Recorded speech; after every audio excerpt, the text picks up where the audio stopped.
Welcome to Praise, Prayer and Preaching with the Reverend Dr. Keith Garner, Superintendent and CEO of Wesley Mission. I'm exploring a series of questions gathered under a generic inquiry. Is there more to life than this? Is there more to life than merely what you see at a surface level?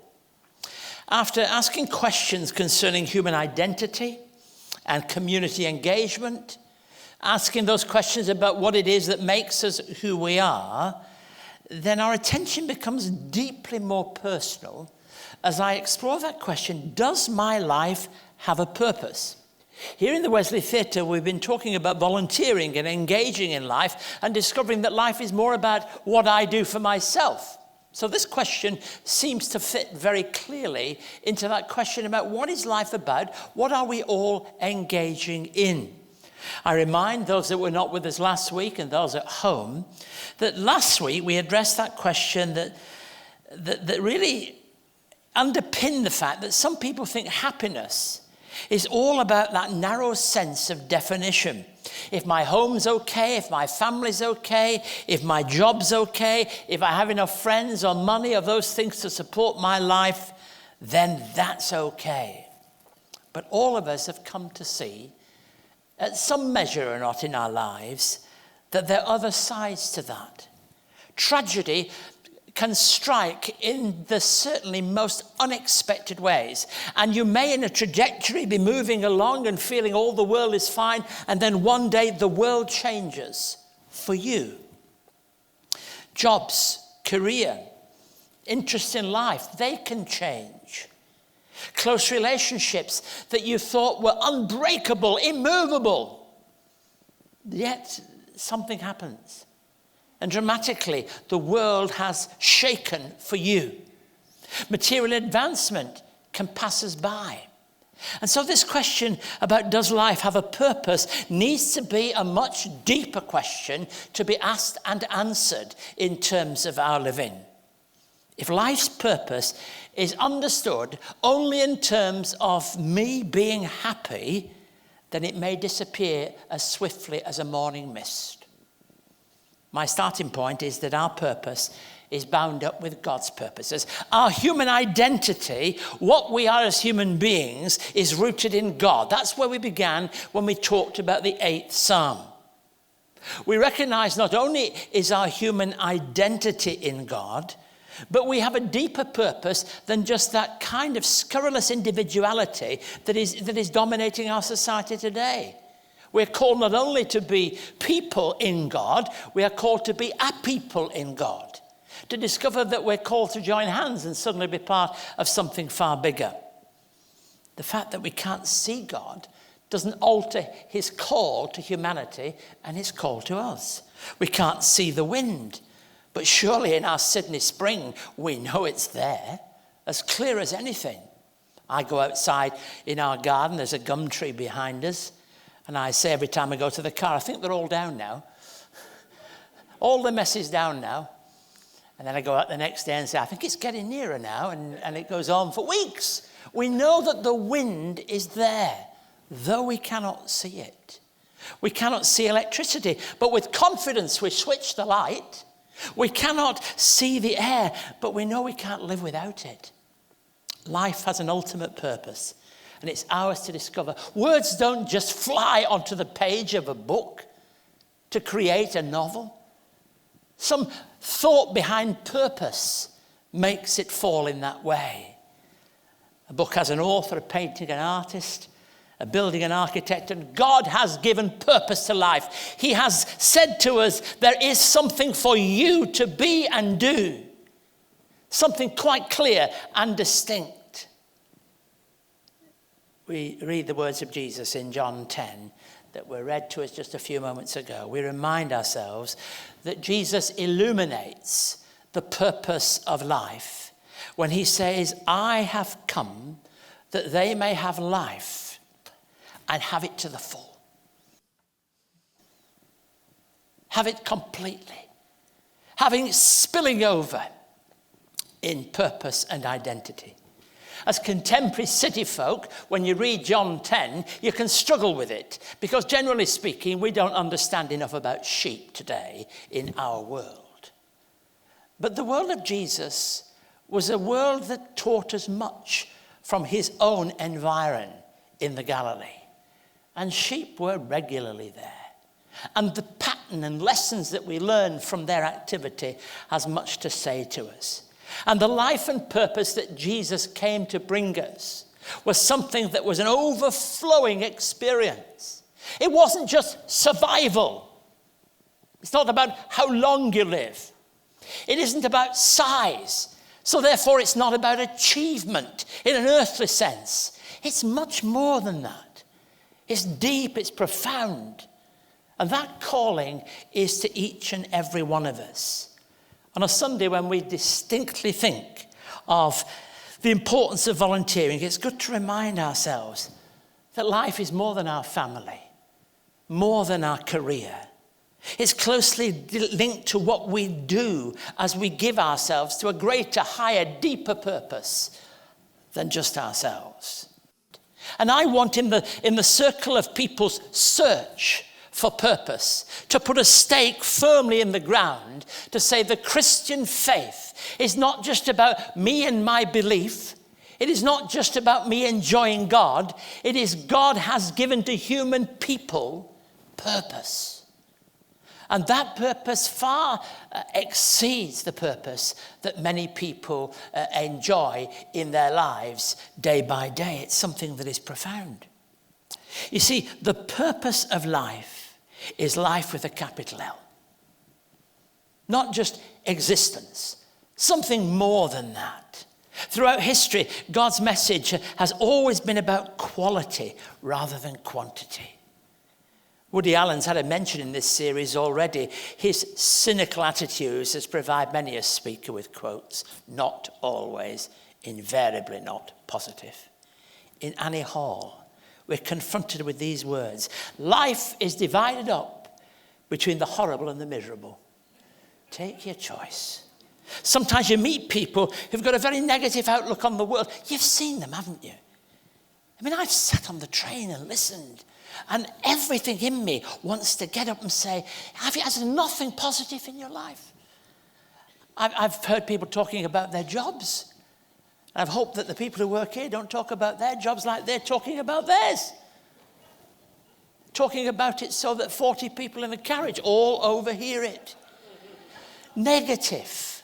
And you know, the great thing about the Christian faith is that it's positive. But religious people and religion hasn't helped. No. Some of the most miserable people you will meet here, it's hard this.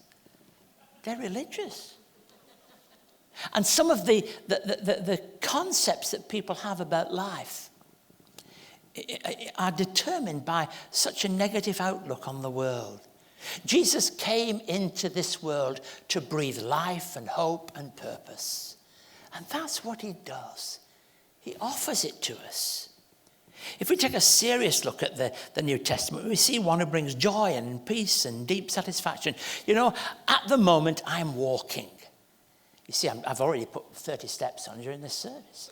I'm doing lots of walking, and the problem is that you sometimes have a day when you can't really get many steps out. So you get home, you say, oh, not 8,000 more to do now, and you've got to set off to do it. Late last night, I was near a point, and I said, Carol, I've got to go out and get another 1,000 on now. So I left home, and opposite in the street was a car with everything out of the car pulled out and put on the pavement. And there were two women, young women, with torches underneath the car looking for something. Well, out of kindness and nosiness, I wanted to know what was going on. So I went across and offered to help. What are you looking for? And what actually had happened was some jewellery that belonged to one of the women had fallen out of their bag, and they believed it had fallen out on the street. And I said, what are you hunting for? What are we looking for? Because this time it was my problem. What are we looking for? A pearl. And I thought, gosh, that's a Jesus story if ever, wasn't it? the pearl of greatest price, that when you find it, you treasure it for all time. And I think this truth about the purpose of life is that it's been offered to us. He is the gift that puts everything else into perspective. He offers more life than the bank, the gym, or the fashion expert can ever give. It's too easy to miss the simplest truth. You know, two academics in a university town met each other in the street, and one said, "Good morning." And the second inquired of himself, "I wonder what he means by that question." The simplest things have to be grasped sometimes. Good morning. Far too often we wrestle with the how of life without really asking why. And it's the why that we keep looking at over these weeks. The why, which is so very, very important. We don't want to live life like that hamster in the cage, don't we? Running on tram lines endlessly, but with no destination except back where I started.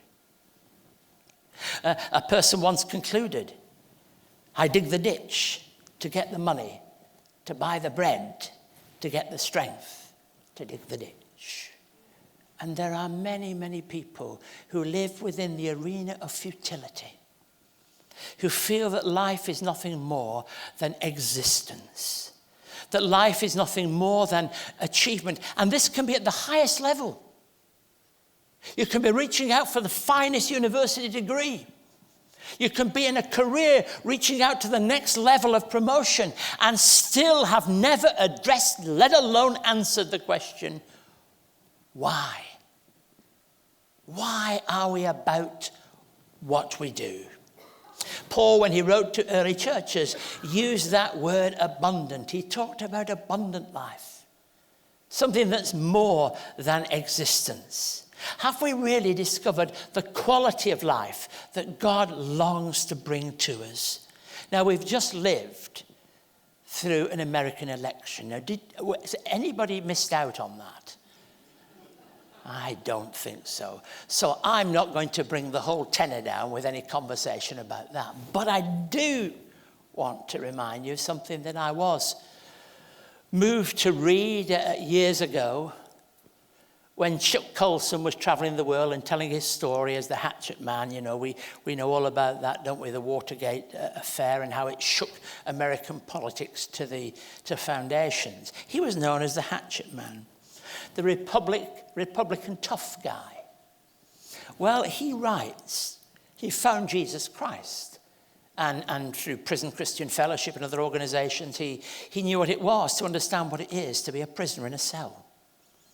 Even if you've got a great career and you're well known by everybody, you're still in a cell that's locked at night.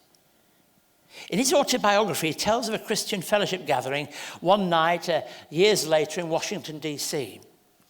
And these were the four people that met to pray. Chuck Colson, this tough guy of the White House, who delivered what he had to deliver. Senator Harold Hughes. Now, he was, if you like, the sworn enemy of Chuck Colson. He was somebody who hated him, but had found Christ. Eldridge Cleaver. Now, to understand him, he isn't just left-leaning, he's right over. And he was a radical political insider of the Black Panther movement and supportive of many things that were clearly very, very different. But he found Christ. And Tommy Tarrance, who was a former leader of the Ku Klux Klan. The four of them met together to pray. Now, that's a far better story than I've heard of anything in the Clinton-Trump debacle. And what it really tells me is all of these people had got achievement and purpose and standing and recognition in their different and varied communities. But it was only when they found what it is that God offers that their lives began to make sense. And the barriers broke down and they became a new and different people. They'd all discovered that life is life with a capital L. Now, the purpose of life is offered to us in Christ. People are very tired of empty religion. The kind of infighting between religious leaders and denominations and thinkers and persuasions doesn't appeal to people. And the sooner we get that, the better. They want something more. They want to hear what it is that really is going to ring the bells in people's minds of identity. People are also too tired of unhelpful God stories. You see, many of those stories still lead us to the point of telling people what they should do rather than exposing the fact that there is a deep and profound hunger at the heart of humanity. The gospel is not about saying to you, you must do this. It is about receiving the acceptance of an offer that is far too great to have ever been generated by us ourselves. It is a gift. In some ways, there's never been a more religious society than the one we live in now. I mean, I know we talk about secular Aussie, but I walk into the bookshops. Let me tell you, I don't find many Bible commentaries. I don't even find many profound Christian books. There's usually one or two Bibles and some. But don't think there are no religious books. There is a whole new generation of people who are scratching, looking, searching, whatever word I want to use, for something more. And we have to be a people ready to enter into that place. There's an indefinable maze of religion in the world in which we live in today. In a matter of weeks, we'll enter into Advent and then Christmas, and we'll celebrate the news of a God who came into the world. The Word became flesh, full of grace and truth, living among us, the heart of that faith. From France in the 19th century, we read this: the man who has no inner life is a slave to his surroundings. If we don't provide something that is new and different, that speaks to the God space in humanity, it is not that they will no longer take religion seriously. They'll take any kind of religion seriously. We have to be prepared to find ways of articulating this faith that has become so precious to many of us. Jesus Christ offers us an alternative way of living. As Jesus talked about it being harder for a rich man to enter the kingdom of God, he wasn't condemning wealth, nor turning his back on ambition, but saying that there's more to life than just what you have. In John 10, Jesus is saying, many have claimed to lead perfect lives and good lives, but only he is the truth that will set people free. William Penn, an English Quaker, sailed to the New World in 1682. And the message that people like Ian Fox and others wrote were a very powerful message. Of course, he helped to found Pennsylvania in the States. He was right when he said this: the way of God is a way of faith. And there is no way of God apart from this faith. It isn't the construct of the mind. It's a journey. It's a pilgrimage. It's something we set out on. Do you remember that wonderful woman, Golda Meir? You know, whatever you think of these people, and a woman at her time. She was way ahead of women in the world, you know. People were frightened of Golda Meir if she stood up and said something. She got power about her. And in that time when there was much conversation about the future of the world, she was leading in troubling times, she did say this: I can't think of anything more terrible than looking back at the end of your life and feeling you've not written well in the book of life. Not at the end of life, when it's all summed up, when everything's said, when everything's put down there on the table, that I've not really addressed the most important issues of life. What my ear was talking about, we all want to be a part of. Søren Kierkegaard, that great Danish thinker, Christian philosopher, famously said this: life can only be understood backwards, but it has to be lived forwards. And I thought that was very profound. That the truths that we find that will be the most influential in our lives will be as we look back at those events that are to do with Jesus Christ. They're about his life, death, and resurrection. But life has to be lived forward. We have to find a way of connecting those things with life as it has to be lived. And the purpose of life interrupts cozy patterns of life. This is a cozy fella, if ever there was. Sometimes there are times in our lives where we need to be interrupted. Now, I don't know what a pair of slippers means to you, but I'll tell you what it means to somebody who came from Europe. It means Christmas. On all the markets in those weeks that lead up to Christmas, there are endless men's slippers, often men's slippers. And so you see the children going round with their money saying, what shall we buy Dad for Christmas? We'll buy him some slippers.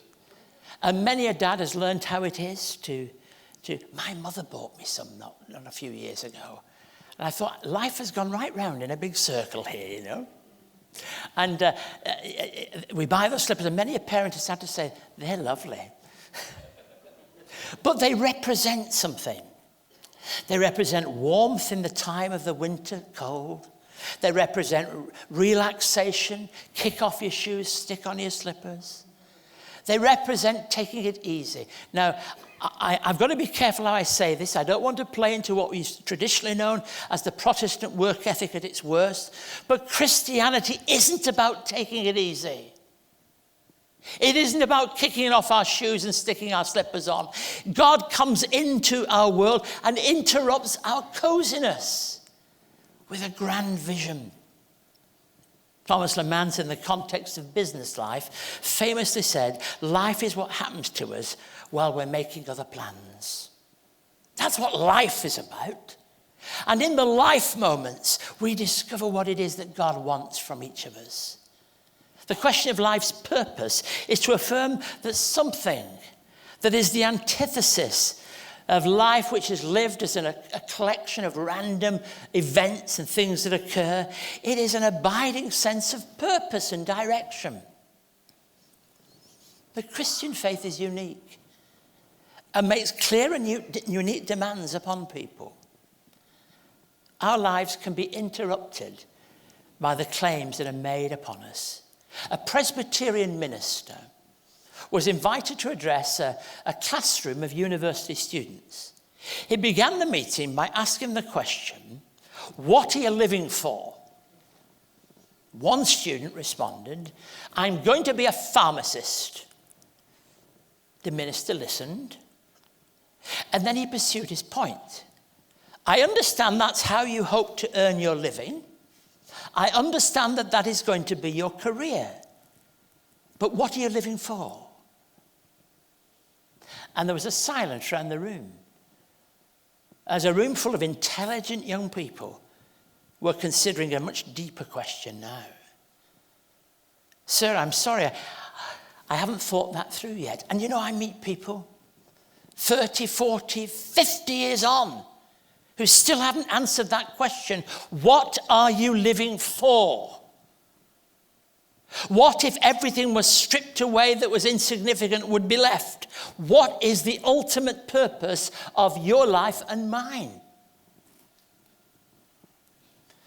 I wonder what picture comes to mind when we think of a cozy pattern of life. Eileen Guder once wrote this. You can live on bland food so as to avoid an ulcer. Drink no tea or coffee and other stimulants in the name of health. You can go to bed early and avoid all nightlife. Avoid all controversial subjects so you'll never give offense. Mind your business and avoid involvement in other people's problems. Spend money only on the necessities of life and save all you can. She goes on to say this, but it's still possible to break your neck in the bath. I think she's saying that all these things, however significant and important they might feel, they're not the ultimate purpose of life. Now, the text comes from this second half of a sentence which has spoken of how a thief behaves towards the sheep. In fact, what we have is a picture of self-interest. Life's purpose is more than that. That's why I enjoy listening to people who've been volunteers or engaging and working in the life of the world. And I find these people are amazingly fulfilled in something that is much more than self-interest. Tom Wright concludes some comments on this verse by saying this: the promise of full life, full to overflowing, is as relevant today as it was then. Materialism has proved to be unsatisfying. Popularity is but a passing experience. You know that I enjoy Charles Schulz's Peanuts cartoons. I know they're a bit dated, but they're still very powerful stories in them. Lucy is thinking very deeply, as often she did. Charlie is listening. He's not always listening very deeply, but he is listening. Charlie Brown, she begins, life is a lot like a deck chair. You place it in a position where you can see where you've been. Or you place it in a position that helps you to see where you are in the present and what the future might look at. Charlie sighs. He said, I can't even get mine unfolded. And I think that Lucy jumps one step ahead of where most of us need to be. Isn't it time to unfold the deck chairs and ask some very serious, I don't want to say simple, but definitely basic questions about life? It was Helen Keller, that amazing woman, that beautiful woman in the most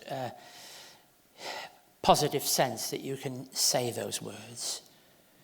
A Christian woman who faced so many challenges in terms of her senses, in terms of her life, who once reflected that life is either a daring experience or it's nothing at all. I want to commend to you the Christian faith that we sing about in hymns, either in formal hymns or modern songs, an insignificant argument. Either in big churches or small groups, again, insignificant. But the Christian faith that has kept people's feet on the ground, that has sustained people in prison cells, that has held people tight during the conflicts of this world, that has helped people in the most dreadful experiences life can throw at them to stand still and firm. Now, I want to know about that Christian faith. And I want to just simply, gently pour out the question to you. What is the purpose of your life? And have you found it yet in Jesus Christ?